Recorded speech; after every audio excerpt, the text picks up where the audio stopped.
Canola School on RealAgriculture.com is supported by Bayer Crop Science. Clint, today you gave a presentation on Clubroot.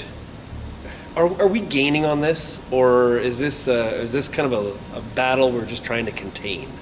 So the answer to that is yes and no. Where we are gaining is that we've come up with a lot of new strategies in order to deal with the disease.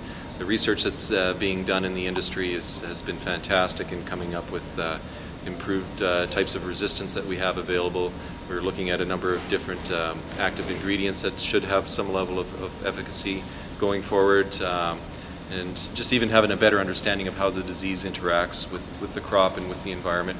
So from that point of view, we are gaining in the information side. Where we aren't gaining is unfortunately in the prevention of the spread of the disease. This thing has just grown like a monster out of a few fields about 8 or 9 years ago into spreading to thousands of fields. And so we got some work to do as an industry in terms of trying to think of what are some real practical solutions that can be implemented in terms of controlling this disease. And so that's what we're doing here today. Everything we've talked about so far is, the seed companies and the crop life group, but really there still is that huge responsibility on the farmer for them to take care of business to kind of try to prevent and contain this. Yeah, and that's kind of the approach that we're trying to take with the industry now is talking to farmers about what strategies have shown to work and what aren't working, and unfortunately I think the whole sanitation piece is one of those strategies that has not been implemented very well, because I think that we've communicated it incorrectly. Is it practical? Well, I think that's the problem, is that the way that we've communicated it in the past is that it was this big monster that a grower had to do. He had to kick off all the dirt off of his shovels, and then he had to go in and pressure wash it to remove any amount of dirt that was remaining, and then bleach it. It's a 3 to 4 hour process, and to do that between every single field, no, that's not practical.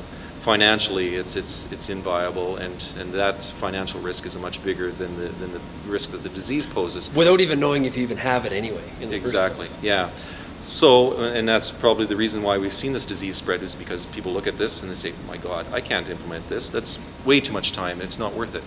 And so nobody's been doing anything. And even if they have found the disease, they think, "Well, it's not that big a deal. It's pretty low levels." And then suddenly, the next year, they're going with canola. It's a complete wipeout. What we need to do is think about that whole sanitation piece in terms of risk. Just by simply going out and spending 15 minutes kicking or scraping the dirt off your shovels and off the tires, that will remove 99% of the disease. And if you can remove 99% of the disease, then you can keep that disease from effectively being introduced to a lot of new areas.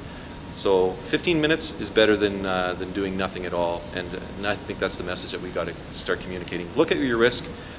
Spend as minimum amount of time doing something, and then you're going to be in much better shape than doing nothing or trying to hide it.